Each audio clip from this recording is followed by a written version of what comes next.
What is up, everyone? Welcome to the stream. We appreciate you coming here. William, we appreciate you making it. Moon, sorry you can't be here. No, you're out to dinner. Hopefully you enjoy that. I just found out that I am going to have a nephew, so I'm pretty stoked. My sister-in-law is pregnant, so I am super excited to be a first-time uncle. That being said, today we're going to be talking about some T1 updates, some drama updates, as well as just talking about group buys. What is that, Chewy? What is this? This is a Switch tester. And that is something that you should get. There's my plug.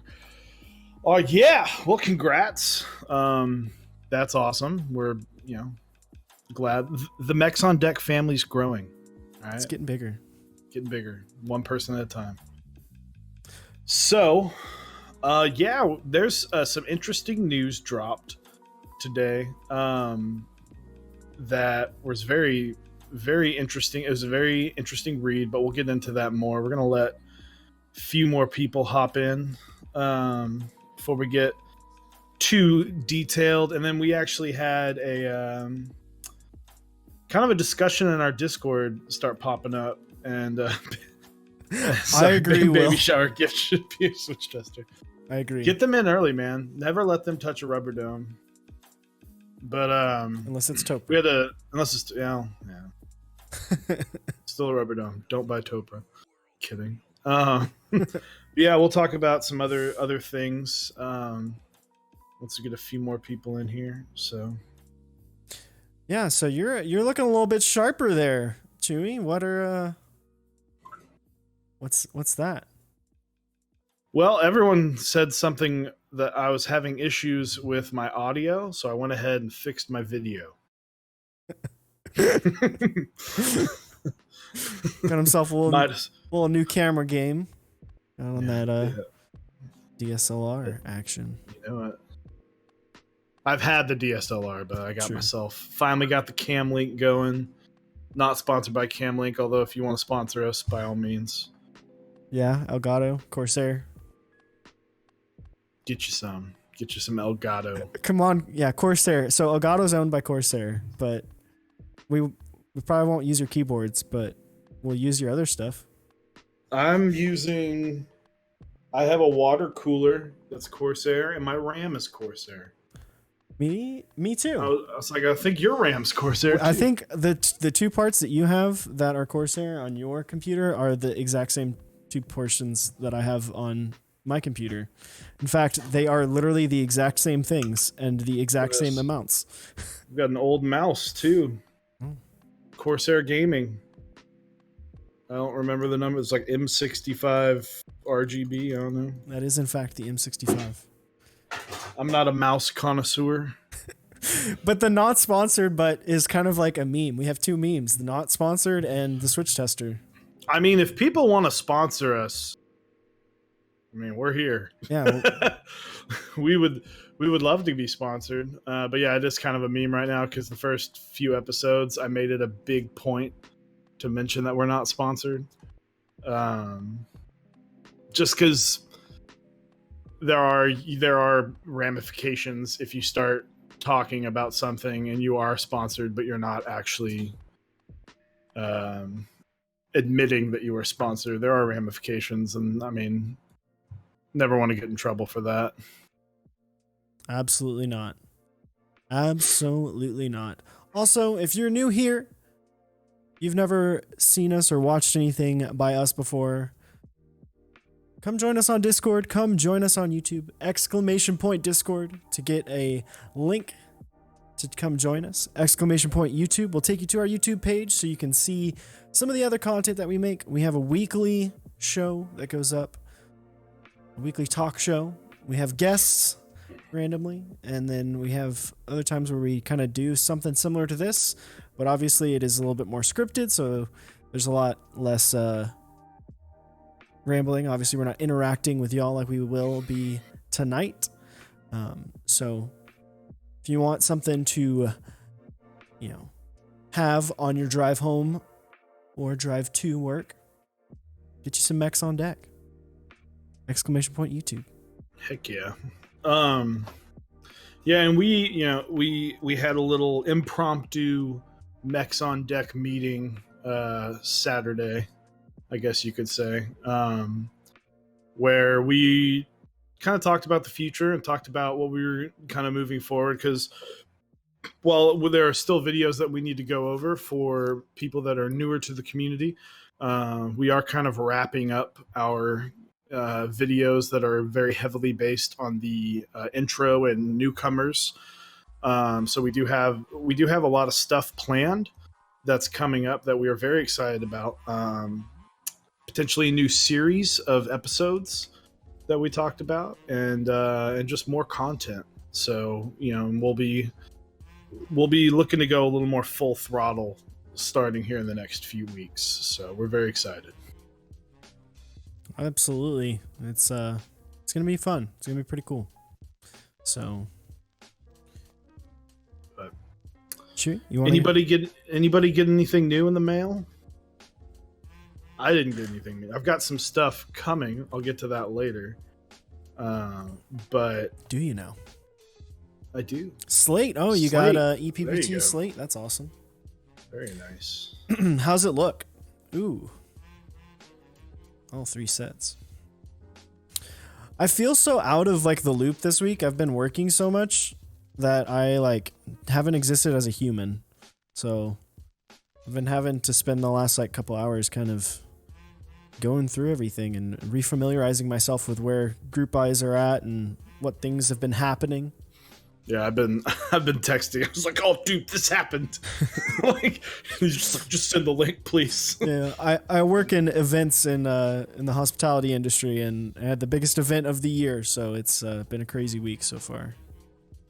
Yeah, I saw that, Willio. It looks absolutely awesome. Looks stunning. I feel like your coworkers are coming by a little too often with some questions as to how the hell you read your keyboard. I feel like we missed one. Sprit Springs.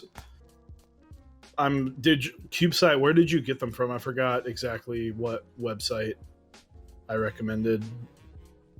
Not sponsored. But yeah, mechanicalkeyboards.com. It's a solid website. That's what's in, it hasn't changed in the last week because I've been really digging it, but my modern Dolch TX60, big oof. I'm gonna use something different tonight, just cause. There you go. Moon got a chance to type on this, as well as Willio. Willio and I had a little mini LAN party / Game of Thrones watching party. He tried to steal my other TX60, or try and bargain with my wife for a different value. Well, but as of about 5 seconds ago, I've got something a little bit different on my desk. This is actually one of my Tadas. This is my first board I ever built in like the 3rd or 4th rendition. It's a Tada 68. Some DSA Pulse, or DSA Legacy. It's not called Pulse when it's in DSA, but DSA Legacy. Looks great, feels great. It's got Kale Pro Plums, I think is what they're called. Yeah, the heavy ones. 95 gram bottom out springs. They are quite heavy. So get you those heavy springs. I got my wife on Novellia, and those are 90 or 95 gram. I don't remember. And she's really liking them, so they sound great. Well, hey guys in chat to Metallic Charles, Metal Chuck. This guy. All right, Chewy. We'll start. Tell us a little bit about what happened today. What came out? Do we want to go spicy first, or do we want to talk group buys first? All right, 1 in the chat for spice, 2 in the chat for group buy. One, One for Spice. two for It's Group A. It's 50-50. Oh. Spicy in the lead by 1. Frothy KK, Ron Dog. I can only imagine that's Ron Dog. If it's just Ron DG, I am just gonna call you Ron Dog. All right. It looks like Spice is taking a The Spice. So let's backtrack a little bit. A few weeks ago, we'll just give you a quick rundown of what happened. I know a lot of you have probably heard this at least 50 times by now, but so Zeal posted a thing in Reddit, on Reddit, about how he discovered that there were fake Telios being sold by KBD fans. And so there was a big kind of explosion of drama. There was other things going on at that time that doesn't really have anything to do with what was happening, but basically KBD fans investigated and discovered that they were being sold fake Telios from another manufacturer. So KBD fans immediately stopped all sales of Telios and went for the investigation. And due to the factory that they were getting these fake Telios from, and potentially other fake switches, we saw what is a solid switch, and to me a very important switch in the community based off of price to performance. We saw that basically get just killed. it's gone. And so since then, people, there was the koala switch that got canceled, although there was a lot of people excited about that. And so after that, there was a few different people trying to get a group buy going for these switches. They had, unfortunately, I guess so there were some people who missed out, or maybe they just saw the importance of having these switches. We'll talk about that in a little bit before we get too far into it. And then we got some more news on exactly what's happening over in China, because things going down in China. The real Spice. Real Spice. Yeah. So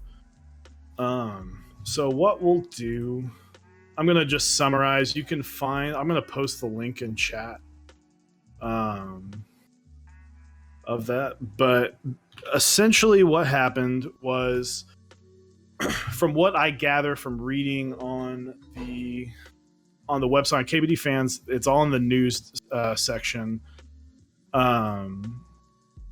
Basically, the factory he was working with, if what I'm not mistaken, the factory he was working with was being provided these fake switches. And then there's kind of a stalemate so specifically in regards to the T1, because they've already cut off communications of buying these the Telios and everything. Did you cut time with Stelios? Yes. So what did it cost? Wait, T1s, pretty much. Yeah, it's basically what I read is that, and what I saw, old Gateron employee had some molds, took them, got employed by this other switch company, was starting to make the switches from the molds he had, and then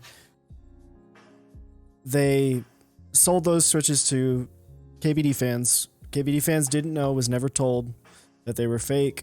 And then they built the T1 switch, and basically now T1, or basically after everything came out, Gateron purchased the molds that this employee had. He gave them back to them. They were also supposed to get T1 molds. Company that owns the factory didn't give back the molds and produced the switch, which in turn made the Duroc ones that were on Alibaba or whatever that the website, and you could buy them for like 35 cents a switch. So they were, I think, similar, but they were not the full all of it. I think they had like a mixture. I don't think that they were the full T1 mold Switch. I think they had maybe a little bit different housings for them. But so yeah, that's kind of where they're at. Is this Switch manufacturer, this Switch company is like, nah, we're not giving you these molds, Gatoron. And Gatoron's like, no, we own them. And so there's like a whole bunch of legal stuff going on now between Gatoron, this employee, and the other factory. It's a Mexican standoff in China. Yeah. So, what that means is we're probably not going to get any real T1s anytime soon, potentially. Yeah. It could mean that Gatoron could release a T1 type variant pending they get the molds from this other factory or other employer, which would be interesting. I think it would shake up the world if Gatoron came out with something like the T1. I think that would put a lot of pressure on a lot of Switch companies, because they could probably they'd be able to do it at a much cheaper manufacturing price, and that would put a lot of pressure and really shake up the Switch world personally. Yeah, the T2. Well, it would be. I mean, it would be cool to see him make like a different, like color Switch, and put it in their standard lineup. You know, use that to make one of their, or use it to make one of their existing Switches maybe a little bit better. Who knows? They have their, well, hopefully at some point they get the molds that they paid for. But yeah, it's cool to kind of have a little bit more information there, and have a little bit more of the whole story of what happened and how it happened and why it happened. You know, if you're not aware, fakes in China is very normal. It's a common thing. Yeah. I mean, shoes. We're kind of, you know, we Eric and I are both in the kind of vaping community, I guess, and so you know, you see a lot of fakes over there with stuff like that. Phones. I mean, phones alone probably. Yeah. China, a huge. China's like the mecca of fake stuff. Like, because I don't know, I have no idea their copyright laws over there, but they are way more lax than us. Yeah, I think a lot of time it's really hard for them to take action of it because there's so many, and like a lot of the stores just like move. Like they're 2 or 3 people that own everything, and they just come every day and set it up, or it's like a pretty, almost like a pop-up shop. So, but yeah, so it sounds like things are getting dealt with from a legal standpoint at this time, which is nice. I will say that when the interest check went up, and the you know, I understand that guy from Australia was just trying to make sure that Switch was able to live and not get to a point where it was insanely expensive. I was a little bit like, man, that kind of sucks for Wei. He spent time and man hours creating this Switch, and then he decides that this is what I feel like I should do as a business owner to make the crappy situation right, and it caused for him to lose the financial benefits of having the T1 Switch, and that was a sacrifice he was willing to make. So it was a little bit disappointing that someone else was going to, you know, be able to make that Switch a possibility again. So hopefully the molds get back to Gatoron, who I guess now owns them technically, even though they don't have them. Hopefully it gets back to them, and then they can do what they please with the Switch, and maybe we'll see it someday. Yeah. Maybe we'll see it in a different aspect. We can talk about, let's talk about basically that entire situation was kind of goofy. So what I took the T1 Switch as, and we talked about, we have a lot of, we went really into, we really went into the T1 Switch, which is right here. on our episode, our last, not last week, but 2 Fridays ago, and we really went into it. But basically, the Switch is not perfect. The Switch is not anything that's blowing people away. But what it is doing is it's introducing a price. We call it price per tactility, and just basically price per performance of a tactile Switch, that really does help, I think, kind of push the community forward, because it does a few things. One, it does kind of threaten the Holy Panda. I mean, it threatens markets. That's what introducing innovations do. Is, you know, with a T1 Switch, you're now threatening the Zeals market, and you're now threatening the Holy Panda market, which affects both people that make Holy Jesuses and the Yock Switches, and as well as Mastrop and their Holy Pandas, and just their Halo Springs. So when you introduce the Switch at 55 cents a Switch, it cheapios, holy cheapies, not holy chickies, holy cheapies. When you introduce a Switch that, even if it's 95% of what you want, at that price, it's hard to beat. And so that's something that, while it is awesome, is not what they're trying to do is, as a group buy Switch, is not really what I think that Switch was meant to do. It's kind of the T1 Switch is the hero that we need, just not the hero that we got. Yeah. And to answer your question, Metallic Charles, I was asking the same question the other day, because they initially were supposed to ship out 2 days ago, so Monday. And it looks like they had an update a couple weeks ago that said that they're about 6 to 10 days or something like that behind in production. So hopefully by next week sometime they'll ship, if not a little bit later than that. But everything I saw, they say that the Switch is good and it exists in true fashion. So I think it's the guy that had him, he said that the actual color of the housing is a little bit different, but they feel the same. So pretty stoked. So, but we'll what do you think? I mean, moving. So when something like that happens, Eric and I talked about this for a good bit of time about was that immediate response necessary? From Way? And yeah, all the responses from Way. I think Way has handled this perfectly. Well, as perfect as he can. I mean, he's offering refunds. He's pulled everything off, and he's admitted to the mistake and taking fault for the mistake. So I think he handled it perfectly. But I'm talking about with this group buy popping up so quick.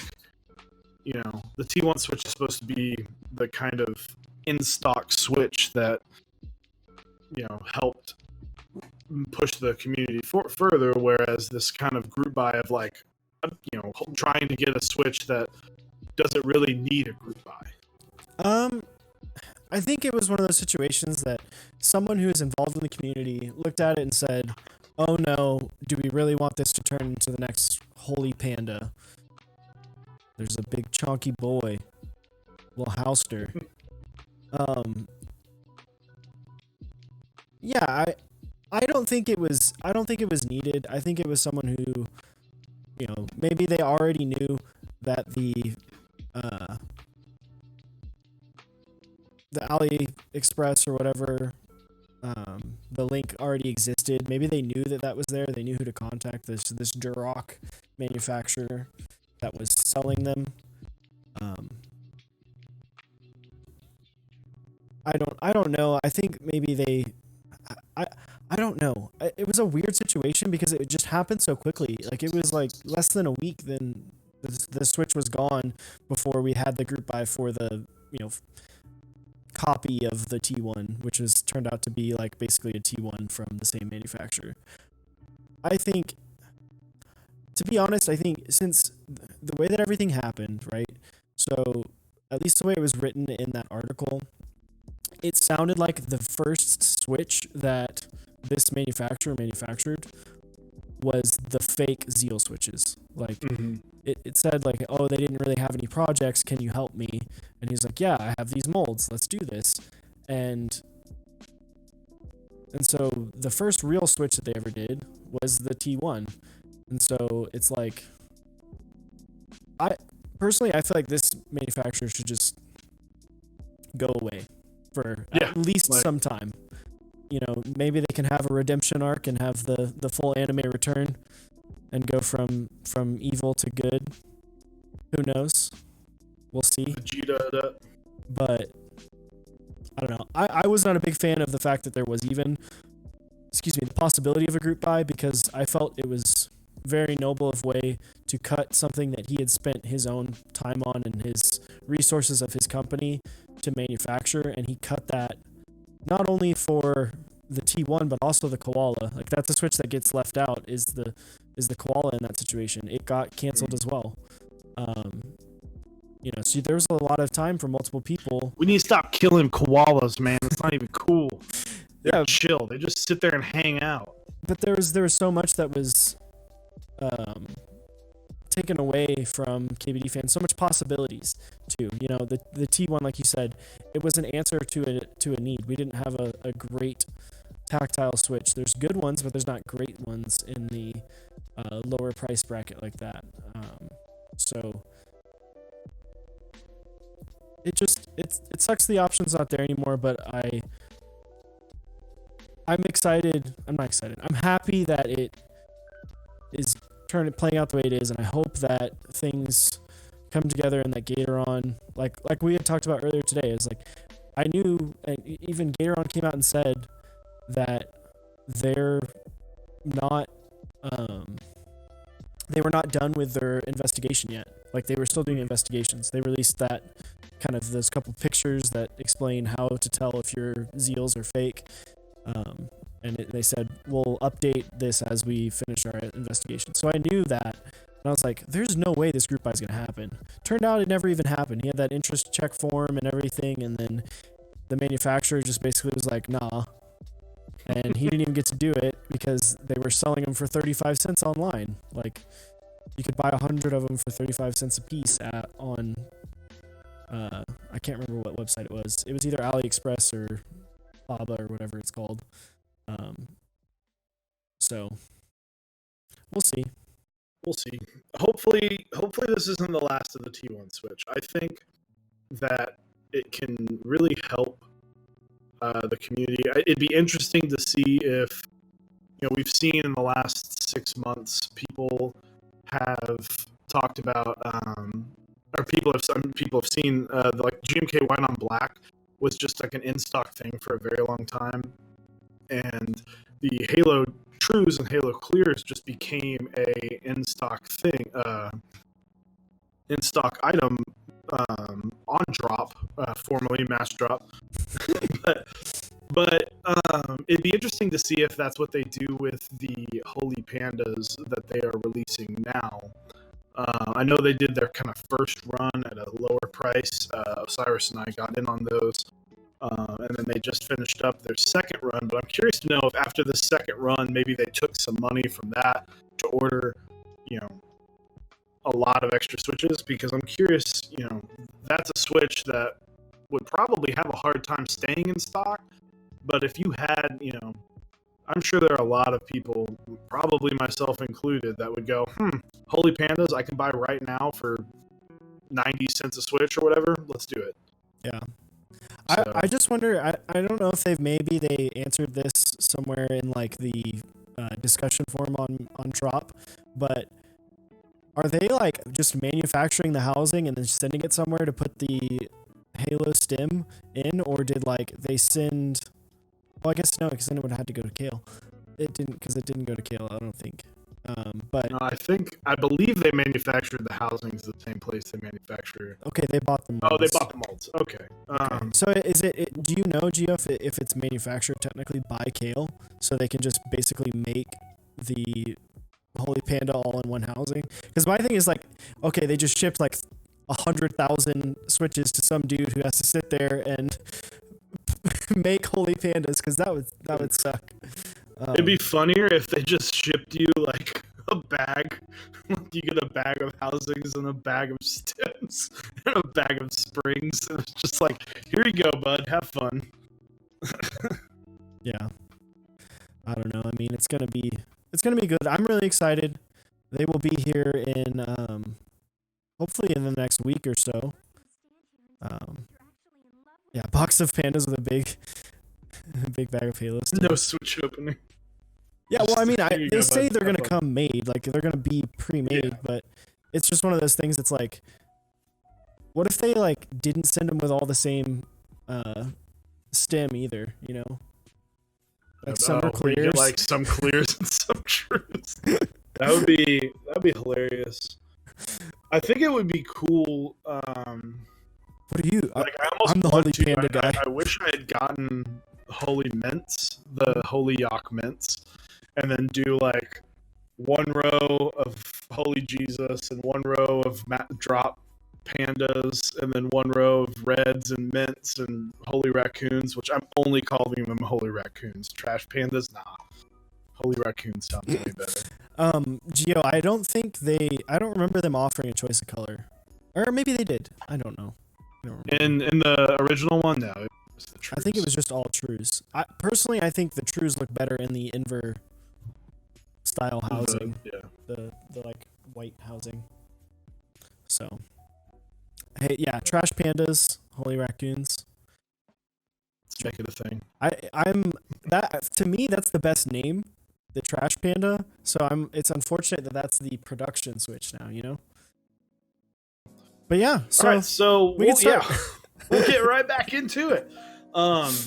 So we are going to start. We're going to talk. This brought up on our Discord, but there are some interesting things happened in the last few weeks when it comes in regards to group buys. We've seen some different group buys, kind of being approached in alternative ways. So what we've seen so far is open group buys, which just as many orders as they'll take in. Something that Rama does. They do it very well. A lot of the KBD fans boards that are their group buy boards. They don't have really a limit. I think I want to say the Xeno wasn't capped or anything like that. So that is obviously the most friendly to consumers, because that just means that anybody can get in on it. But once you start getting into the higher end boards, you start seeing these kind of maximum order quantities. We talk a lot about minimum order quantities, especially in regards to keycaps, but we do have some of these max units, anywhere between, we've seen them go from 5 to 100 on boards. And they a lot of people do that because sometimes group buy runners are not, this is not their full-time job, so they can't commit 80 hours a week for 3 weeks to being able to QC all these boards. And so you see these kind of limits, and that's where kind of our main issue starts rolling in, is these exclusive boards, not just from exclusive, sorry, terrible keyboard pun, but we see these kind of exclusive boards pop in. So why don't you, Osiris, tell us about the other alternatives? Yeah, sorry. I think we're having issues again. I'm looking here at my deal and it's like cutting in and out.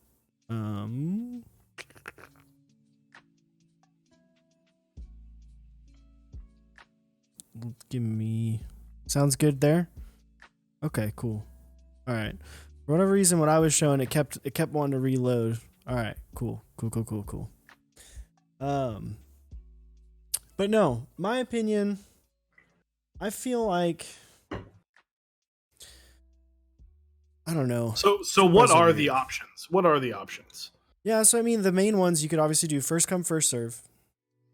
If you're doing like a limited, like 100 spots, like, Exclusive tried to do. Well, I guess technically still did it, but he got a little bit more of a hit than he initially thought he was, especially on the 6.5. I know Metallic Charles is in that. I was actually looking at that group buy post today. Then there's obviously just full open, no cap, nothing. A lot of keycap sets use that. There's no specific barrier to entry. Then you've got, full closed where it's just private. No one really knows unless you get sent the info. And then of course you've got your different auctions or raffles that you can go through. Yeah. So fairness is a big thing in this community. People, with private group buys, you can kind of do whatever you want. And a lot of times, the best part about, especially with cases with private group buys, if you don't really know what's happening and you kind of see it, it's kind of like, once people start getting them, you're like, oh, that's a cool board. Where can I get one? Oh, it was a group buy that I wasn't a part of. Okay, whatever. Like, maybe I can look for one. But private group buys, that's up to the designer. If the designer says, hey, I want to make 10 boards for my 10 friends, then they have every right to do that. It does kind of promote exclusivity, which, that's a very touchy subject because some people like the exclusive boards and some people find them, they don't want them to they want to be able to get everything that they can. But we're not in a community that can do that right now. So first come, first serve is great. I think it can really help, but that runs into the issue of timing. What is the best time with multiple time zones, and if you put a group buy up at 8 p.m. Central Time, it's going to be 2 a.m. in England. It's going to be 7 a.m. over in Asia. So it's hard to do. And then that also brings up the issue of like internet. If you have good internet, you have a better chance. If you have slower internet, I mean, it takes it's split seconds you're talking about. And if your internet doesn't refresh fast enough, then you could miss out on a board that you were really excited for. So that's kind of the biggest drawback of first come, first serve: timing, internet. So, people get lucky, but, a lot of that's just unfortunate. Sometimes people have jobs where they don't have the opportunity to, you can be a lifeguard. Who knows? What if you're up there on stand, don't have a friend willing to go in there and try and buy it for you? You work in the oil industry, you're out on a rig, you're away from civilization, you ain't got internet.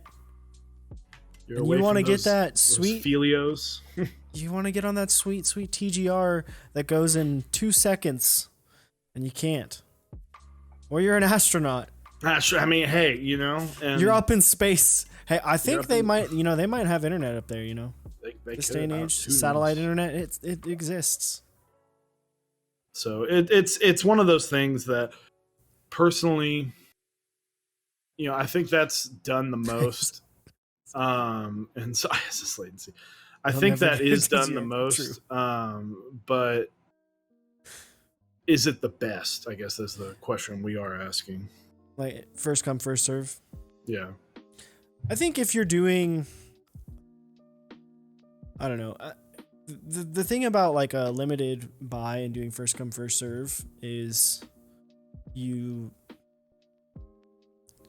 I don't know. You always run the risk of like, okay, well, what if he's got like 20 friends that he wants to have that are all down to get on the board, and then there's really only actually like 30 spots of the 50 actually really exist.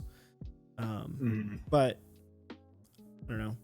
I think it helps with the exclusivity and the maintaining a certain echelon of boards. I think that it's good for like what like they're saying in chat, if you're doing a lot of boards, like if you're doing like a set number of 300 boards, I think it's good to do first come first serve. I think you can do first come first serve for lower than 250, Willio, just because if you're newer and you want to get in, like if you're a newer designer and you really only want to have 50, just do 50 and do it first come first serve.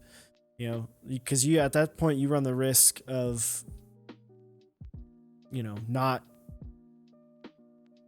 selling like any or having all these boards extra left over if you try to say, oh, it's going to be 100 or 200. You always want to be prepared.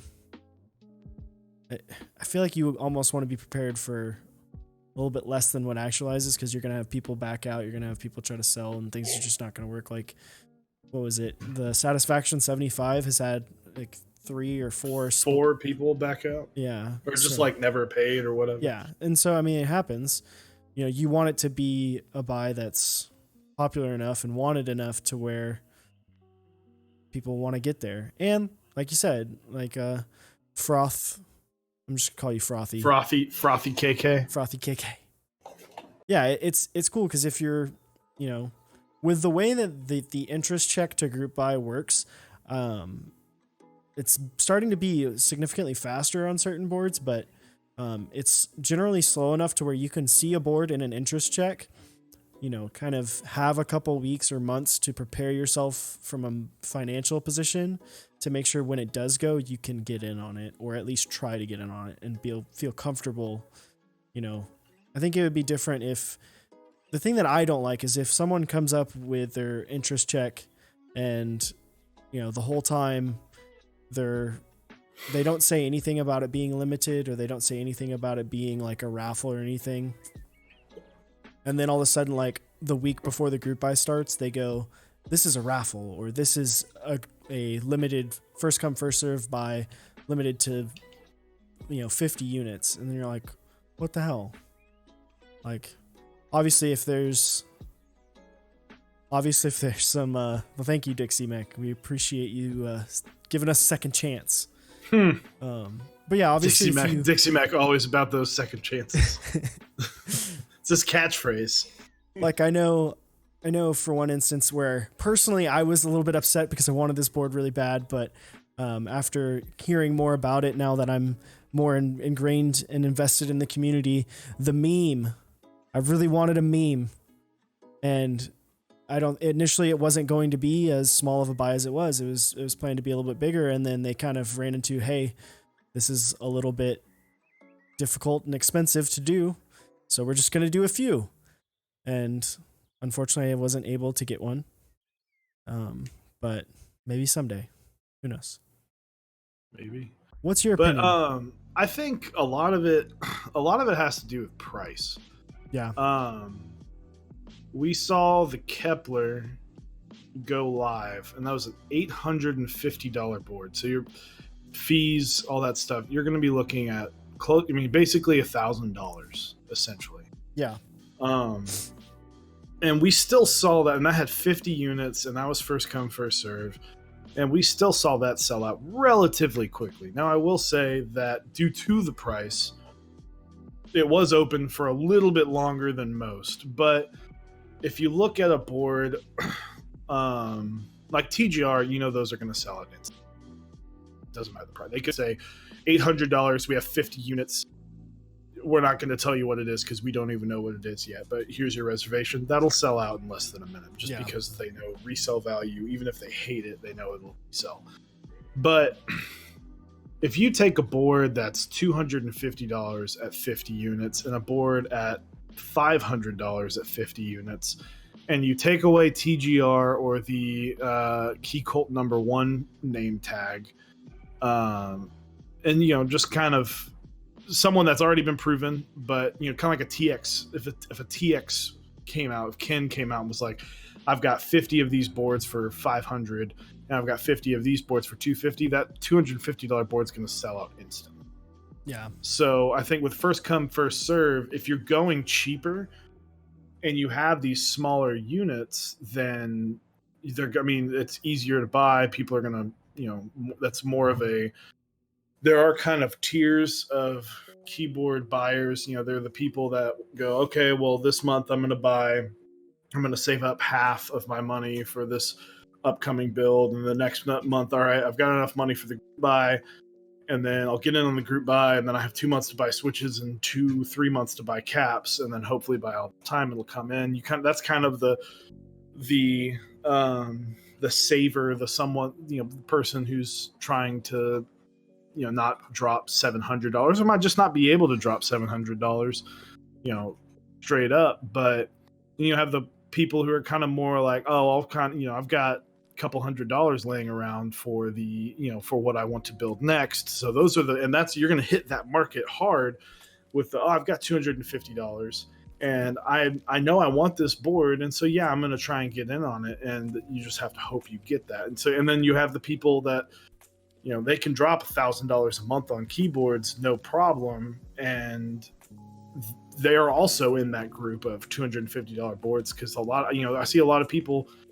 Most people that I see with these high-end boards are also people that also buy a lot of lower-end stuff as well. Not even lower, but kind of the mid-tier stuff as well. So it just becomes harder with the lower price. You're just a much bigger audience, where something like the Kepler, you're not going to be hitting these. The Kepler interest check to group buy was pretty quick, so it's not like you had a whole lot of time to save up $850, but we still saw it sell out. So yeah, well, because I think you always have people in the community that are willing to empty their pockets for something that's that hype and that relatively unique in terms of like the base. And I know it's not the first board to use the integrated Limo connector, but that's not something that's typical. It's an atypical thing to do. What's your opinion on the raffle?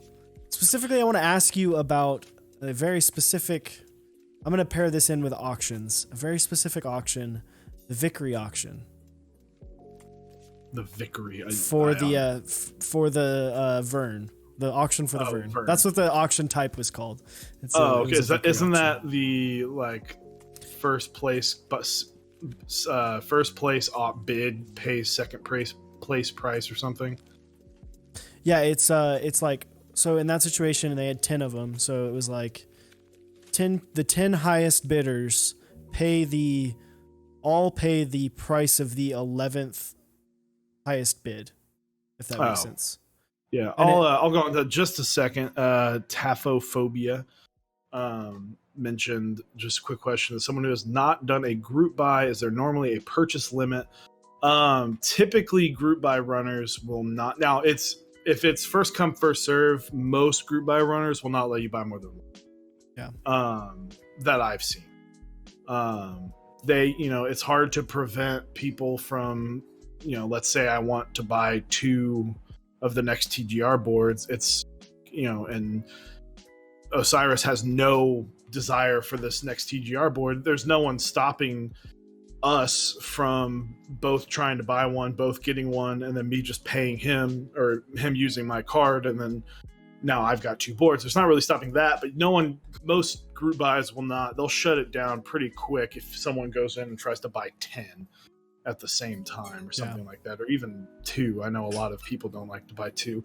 When it comes to like open group buys, I mean, I'm sure Rama sits there and goes, "Oh, sweet, just got 10 M60As going to the same place, and just put it all in one box and say bye." That's easy shit. Easier. Here comes the money. Less work. Exactly. So it's like with if someone wants to buy 5 boards, that is up to the group buy runner if they want to let them do that. But 2 big things there are group buy runners will probably not be super liked if it comes out that they totally sold 5 boards to one person, especially if that person went and flipped them for an even higher price. And but I mean, at the end of the day, they can do whatever they want. Yeah. So, but you do see a lot of the higher end boards and higher end board group buy runners. You do see them kind of cap it at one for the most part. At the end of the day, a lot of people look, especially the designers, look at it as this is their design. It is something that they love, that they appreciate. They've put their hard work into. They've invested a ton of time into making this board a reality. They want people to appreciate it, and they want the people that buy it to be people that will appreciate it, and not someone that's like if it's a really low limit board, they don't want like 5 boards going to the same person. Like maybe 2 or maybe even 3 going to the same place can make sense. Like both Chewy and his wife have custom mechanical keyboards. I'm sure if he bought 2 boards that were nice, he could do that. It's a board that I'm working on for my wife right now. A lot of them are limited to 1 though. But that's not to say you can't just Venmo your buddy the money and have him order it. There are some group buys that even go to the point of like they check your like geek hack history and make sure that your account wasn't created like yesterday. Mm-hmm. So it just depends. It is completely up to the group buy runner. If you are looking to purchase multiple boards, make sure you can message them on Geek Hack or Reddit or something like that, or even on a Discord if they have one available. But just talk to them about it, see if it's okay with them, and if it is, do it. If not, then don't. So raffle. I don't really know what I think about it because, unfortunately, Jay talked about this last week on Top Clack, and he brought up some very good points, and I will steal those points right now. In that, in our community, we're seeing these TGR boards specifically going for thousands of dollars. And TGR is not getting any of that kickback. They're not making any money off of that. And it's a shame because, I mean, with that much money, how much else that might be able to help him produce more stuff, and that would be amazing. But, it is, once it's out in the world, it's all of a sudden it's used property, so it's not like he can really benefit from that. So when you see a board kind of auctioned off at this price, that money's going to the designer, which is helpful to me. And I think Jay raised a very good point. I agree with his point. I did not come up with this, but it does help the designer. And I think that's a great opportunity that you can take, but it can leave some people with a sour taste in their mouth, because that does kind of promote the, deeper pockets get the best stuff in the community.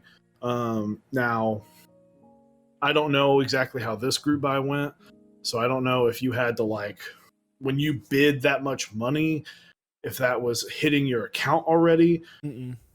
Or so, that's one of those things where you could just bid it was $10,000 and be like, all right, well, I win. It was a silent auction. And like I said, the 10 highest bidders paid the bid of the 11th highest bidder. Okay. So I guess because it's silent, so that am I correct to assume that basically no one could see another person's bid? Correct. Okay. I don't believe it has come out what the price of the board was. I don't know who knows. I haven't followed it that closely again. At least 11 people know. Yeah. So, there's a spreadsheet for the Vern in terms of price. I have not seen it. I have not seen it either. But now, I will say one thing, like we talked about this in our Discord a lot the day it happened. I am not the biggest supporter of the way that it was done. I support Zombuman in the way and what he did. I think he did it right. If you're going to do this, I think you better if you're going to do an auction like this, and I feel like you need to do what he did. You need to get the boards made, put the money up front, get the boards made, and have them ready to go. because these people are paying a high premium for your creative design and for your name and for the history that you have as a designer. And if you are like, I don't know if this is, because at the end of the day, when you get in on a group buy, you don't know what the outcome is going to be, right? Like you can see, oh, this prototype, it looks great, but look at the group buys that we're both in, Min0110, and Lumina. So many things have happened. So many things have changed since it initially started.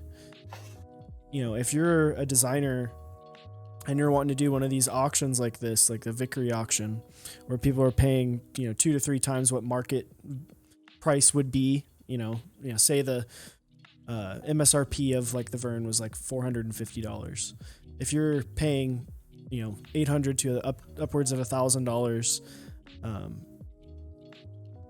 you want to have, as a buyer, you want to have a little bit of confidence in where your money's going and the product that you're getting out of it. So him purchasing all of the boards up front, because he didn't just purchase the 10 that he sold, he purchased all of them. I believe it was 50, and he had them manufactured, and he has them all.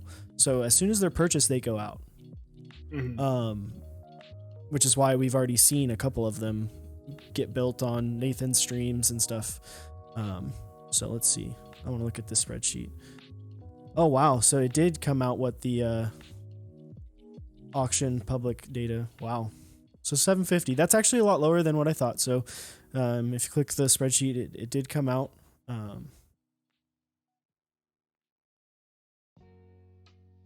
It is private as to who won. There is 2 people. It looks like they said they don't care about being big energy flexing anonymous. But I will say that's less than what I had expected. So that's pretty cool. I think it was, like you said, it's great for a designer. They're getting to benefit off of their, the history that they have and the name that they've built for themselves in this community. And I think that's awesome for the designers in the community to get a little bit more kickback, so that way we can get more people into this and get it, even more serious, because this could be doing something like this could be something that takes a designer from only putting out super, super high end boards to putting out a mid-range board that is accessible to people. Mm-hmm. This can be something where they have the time now and they have the resources to do that. Yeah, and what's interesting is, if this guy, if somebody, I mean anybody, but he specifically, if you design a board, buy 20 of them, at that point, I mean, you might as well sell them. It's borderline mech market. You're just deciding to go, hey, this board's awesome. How much do you want to pay for it? And, I've got them here. Like, here's my product, and it's amazing. And, if you've made them, if you fronted the money for them, then you're basically just selling them a product as opposed to getting in on a group buy. So, it kind of, with that, it's like, I mean, at that point, do what you want. You're kind of doing whatever you want with the money, with your own money, because you fronted the money.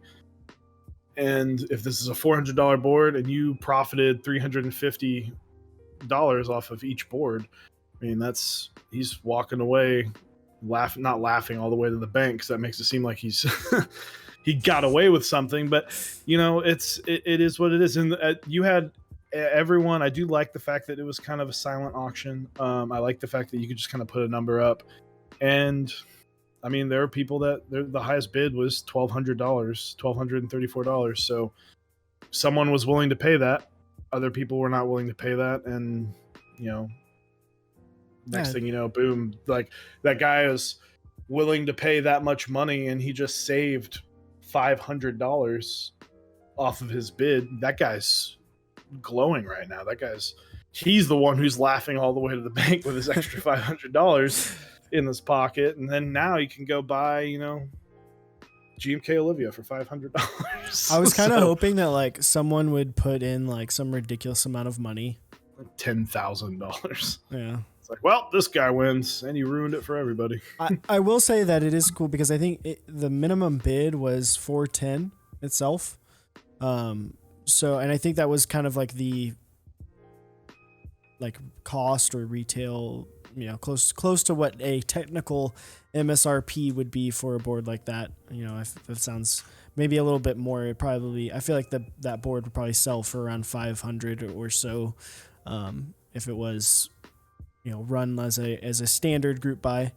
So the fact that it went for 750 is pretty close to being like, that's not as high as I thought. I thought it was going to go double to triple just because of who the designer was. Yeah. So, I mean, props to him. The guy made roughly $3,500. I mean, and that's a good chunk of change to be able to. That's a good chunk of change to be able to go and design something else. So, there we go. Sorry about that. Just swapping settings real quick. Well, this is the first time that we are on this setup, so my apologies. But yeah, and so we talked a little bit about the like auctions. What do you think about like an actual raffle? So you're raffling these off. Everyone gets a list, and it's kind of a fair thing. They all put the names in the hat, and then they take the names in the hat. They shake them all up, and they draw the names out. What's your so raffle's the most fair? That's right well, off. Other than just open. Well, yeah, the most for a limited. Sorry, okay, rephrase. For a limited quality or quantity of items, that is the most fair. As long as there's no tomfoolery behind the scenes, that is going to be the most fair way of going about that. Once again, that's a lot of it's how you do the interest check. Those are so much more important than most people realize. But if you hype this up and you're only going to do 40 builds, for every one person that joins after 40 is just one person that could take that away from you. So it's as a consumer, it can be a little more difficult to get in on, but if it also depends on how long the window is open. So if the window's open for a month and you can submit one, then kind of scramble the money together for it. And we see this a lot with like artisans. Raffles, a big common thing with artisans, but you can kind of get the money together across that month, where if you go, hey, the raffle is open for 24 hours, and then at the end of 24 hours, I'm drawing 40 names, and then you have 24 hours to put in, and then your spot is gone after 24 hours, and then we're going to re-raffle the last spots, then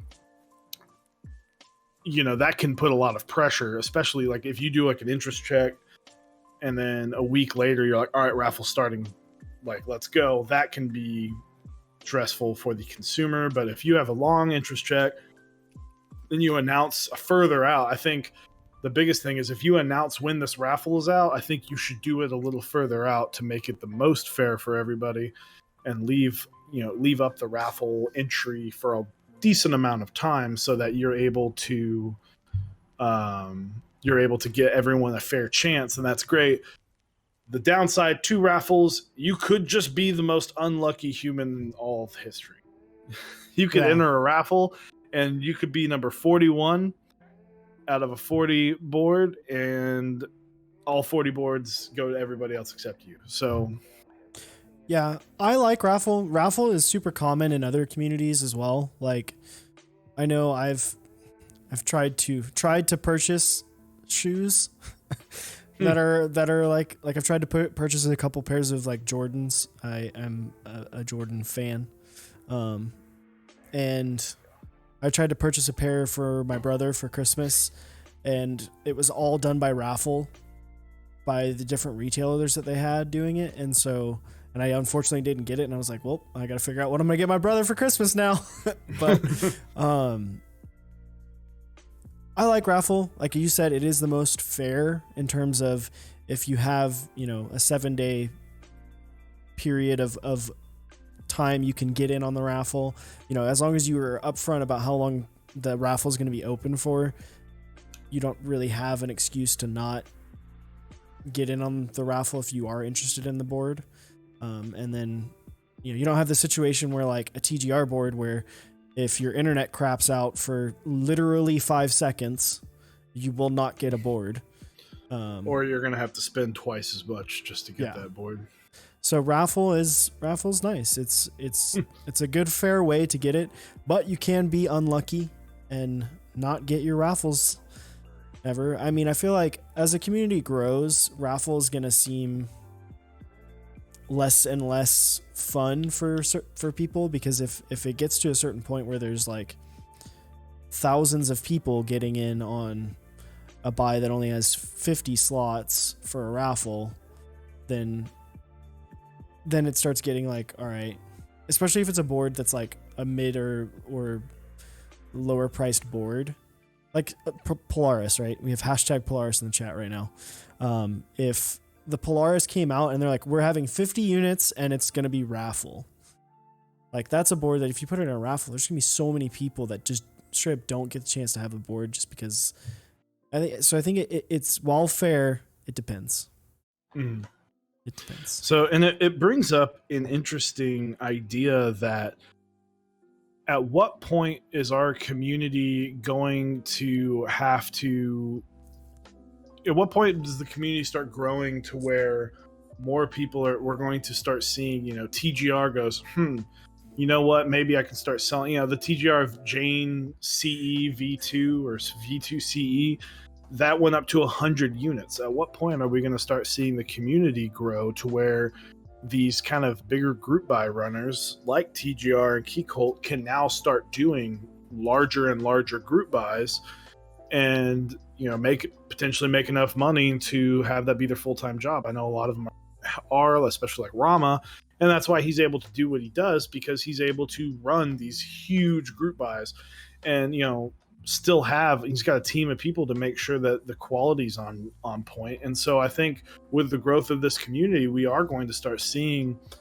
more and more higher end boards have more slots open for their group buys because quality control's a lot higher, and potentially move towards what would be the dream is to kind of have the in stock options, which I would absolutely love, Yeah, it was nice. Like TX60, that's how you got your first one.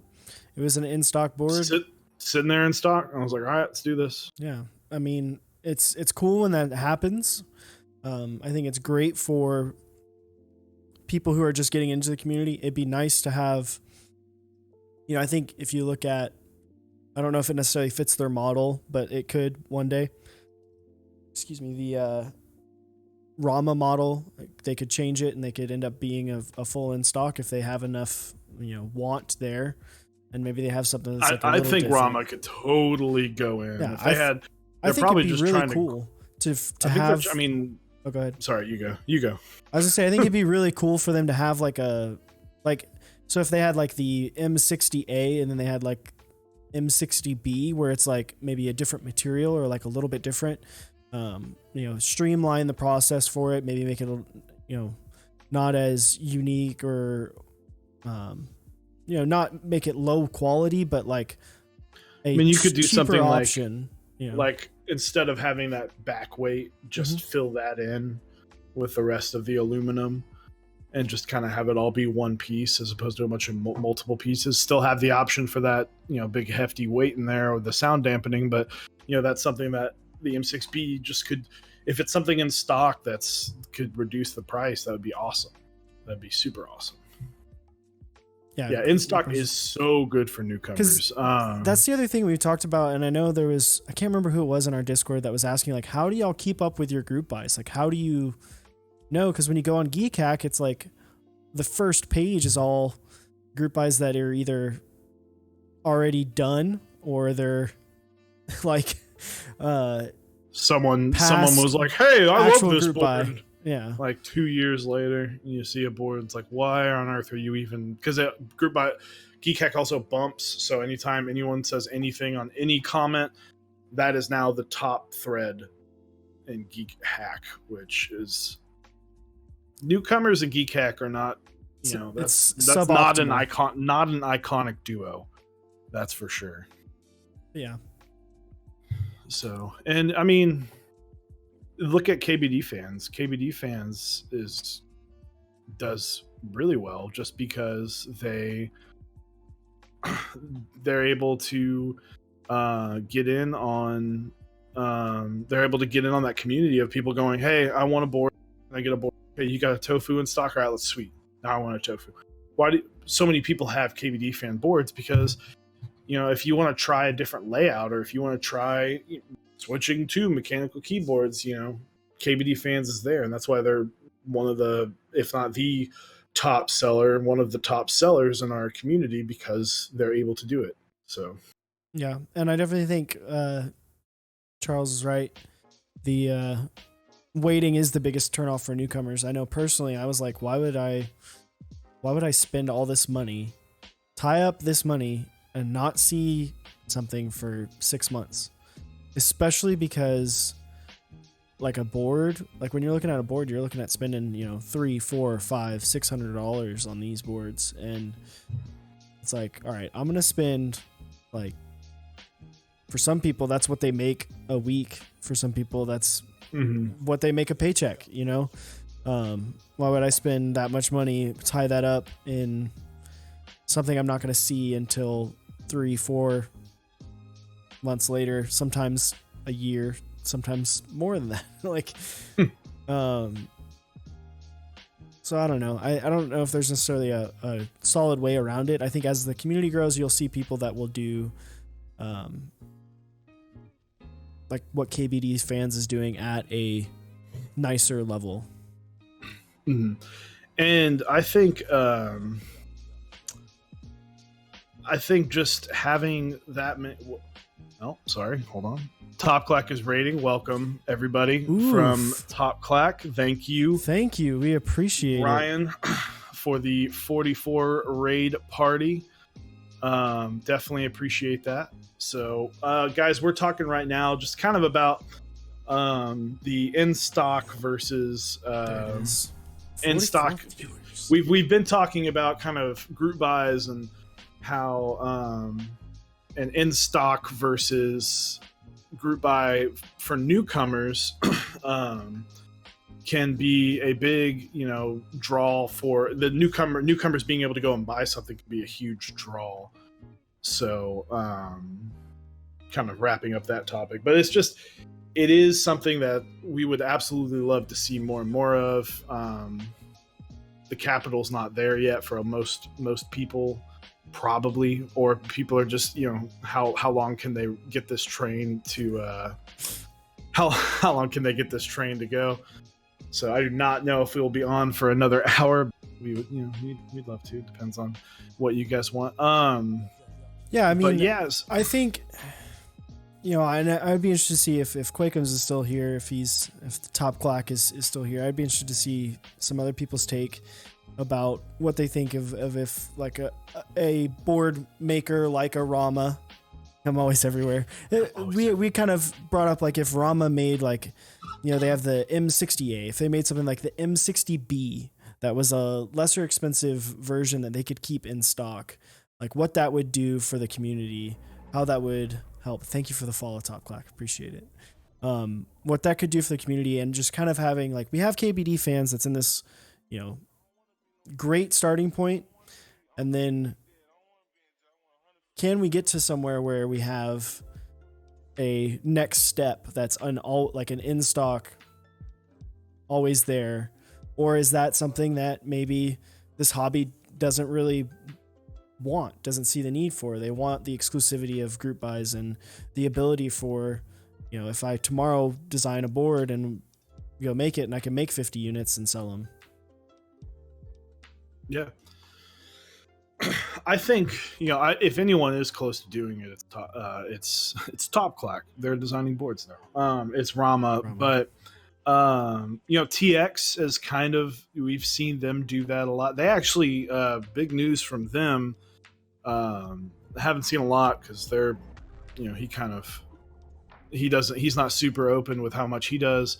Types, thank you. Good stream the other day, 30 hours. I watched about 15 hours of it.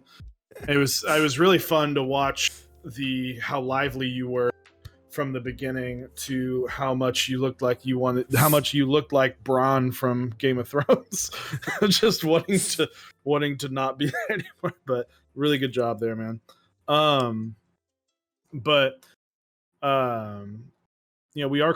TX just opened a store in Korea, a brick and mortar store for custom mechanical keyboards. So it's, that's very exciting to see something like that kind of pop in in the world, and that kind of having that ability could potentially open it up to something that's much bigger with if TX can be a company that has in-stock boards that can really help the community kind of push it forward. I have 2 TX60s. I know a lot of people that have TX boards, and they're great products. And when you're going from once you get your KBD fans, then you kind of go, well, I love this tofu, but I kind of want that next step. I want something that'll break my desk in half if I drop it, because weight means premium in this community. But having something to be able to go to that next step, because group buys can be a little bit scary, or just maybe you're just impatient.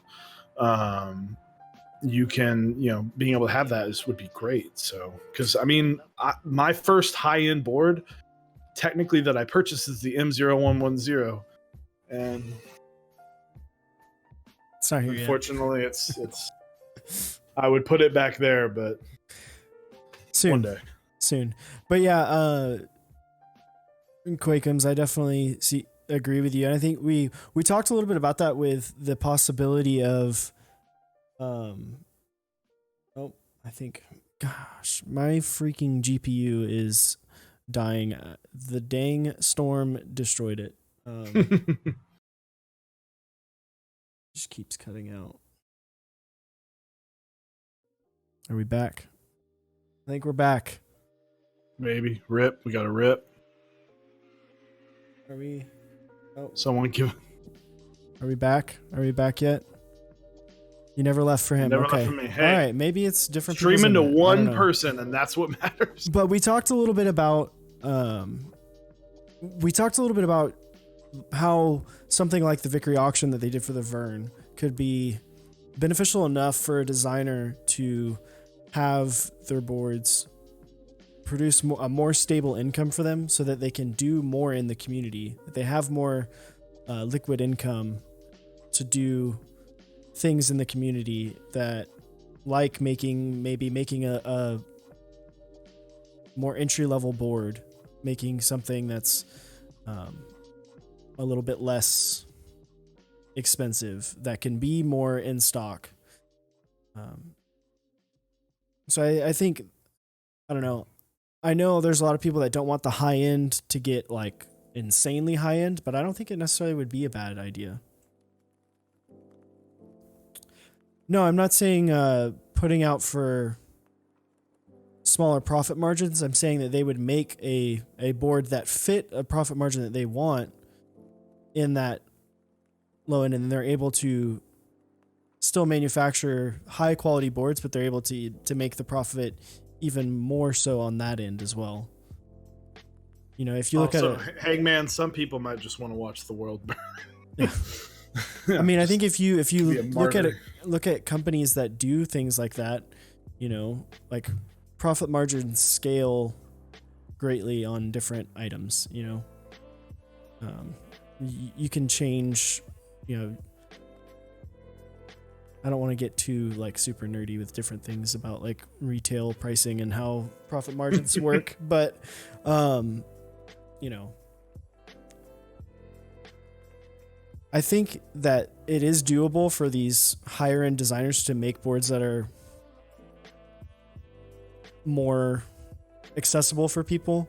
And I think that it would do great things to get people into the higher end of the community as well, because it's all about building a stair step. You start at a Tada, you go to a Tofu, then you go to a TX, and then you go to a TGR or a all the T's. Key Cult. Just climbing that T ladder. You're on the T ladder. So in Top Clock, you brought up a good point. What can designers do with the minimum? It'd almost be an interesting, like, you know, fun little project. And I'm curious to know if he has, is what can he do with $200? And even, you know, you say custom like, you know, PCBs and stuff like that, or bringing the other custom parts. If TGR made a 60% and made it for $200, I think the internet might break, because the community would literally buy it. All of the community. I mean, we saw what the unicorn, I believe that was TGR.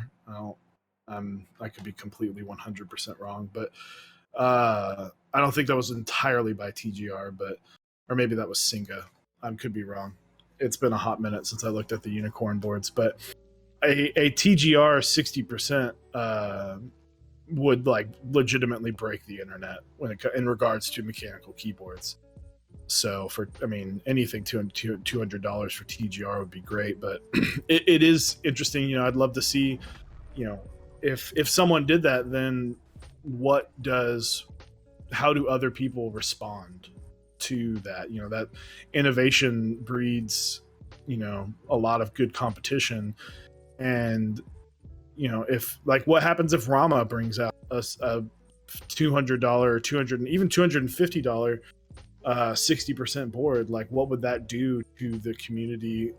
You know, would people even want to respond? Or, you know, I feel like that could really kind of shake things up, that for the good too. Yeah, I definitely think it could.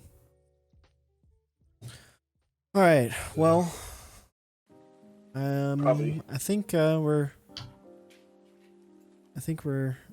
nearing the end. I know we both got to work in the morning, so I think we're Getting close. Let's see. Exactly. Yeah, most people have tuners. Yeah, I think the great thing about having, like you said, not everyone, but a lot of people, it's a lot easier to get $200 than it is $500. You know, that's something that you can come up with in a month. If you decide to eat ramen, if you eat ramen every single day, I mean, I think you're right. I don't think you have to. You don't have to necessarily go down in quality, design, or flair. I think you can go. You can change a material. You change your materials. You get creative with it, and like exactly what you just said about the Sirius and the Polaris. You know, the Sirius using Palm, which is a, you know, lesser expensive, more accessible item. Doesn't cost as much to machine, and you can do great things with it and produce a fantastic board and give you a great experience to people at a $250 price point. I think it's kind of where we need to go with a lot of things. I don't know. I feel like there's going to be people who don't want them to go there. There's going to be people who want to, maintain the name. They don't want to make TGR necessarily a household product as well as a household name in the keyboard community. They want to keep it very exclusive, but I think it would be great. I think you have one of your most established companies and established designers in the community doing something for the mid and low price communities would be incredible. Yeah, and I agree with Metallic Charles. The mid-tier market is going to be the sweet spot for this, because the lower tier market already kind of it's already kind of overrun by KBD fans. Like until another huge store with multiple options comes out, KBD fans are going to have the lower market think the mid tier market is going to be. I think high tier is going to have to stay at that group buy to kind of be able to stay in that, you know, exclusive spot and be able to still make these awesome boards. But where mid tier, you know, kind of like the TX60s of the world are definitely going to thrive in that, you know, being able to buy an awesome board for $350 changes everything. So, and if they can get those $350 boards down to 250, just like what we said with the Polaris, then I mean, you really start looking at, well, why should I buy this $450, $500 board when something that's 99% as good, or, you know, even 90% as good, like P is for pho. That's an awesome name, by the way. Where does diminishing returns start kicking in? So yeah, I mean, diminishing returns on the high end that's in every hobby. That's in every product, really, in general. Like Chewy and I both were musicians, and we actually met working at Guitar Center selling guitars. And that's a super high, like, diminishing returns as you go up. You know, you look at, like, even within same brands, like Gibson, for instance, you can get, or I guess Fender's a better example. You get an American Standard for $1,000, right? An American Standard Telecaster or Stratocaster, $1,000. They could go all the way up to $4,000 or $5,000 MSRP, and then there's not that much of a difference. The guitar's made the same way. It uses the same, you know, it may use a little bit different type of wood that affects the sound a little bit, but overall it's not a absolutely insane justification. Whereas if you go down to something like $500, you're going to see a huge difference. Yeah, absolutely. So that's in every level. And I agree. I feel like it does hit really early. I feel like, I mean, I don't know. I feel like once you get to that mid tier, going up from there, unless there's a lot of creativity and a lot of innovation in the boards that you're getting in the group buys for, there's a pretty significant amount of diminishing returns. But I feel like at that point you're paying more for a design, and you're paying more for an aesthetic, or something that you are specifically looking for in a board that meets the need that you're looking for. So. So, well, that'll pretty much, I think we can kind of wrap it up there. We are almost at the 2-hour mark. Apologize. Thank you for those who hung in there with us. Thank you. Top Clack and all the people from Top Clack, thank you very, very much.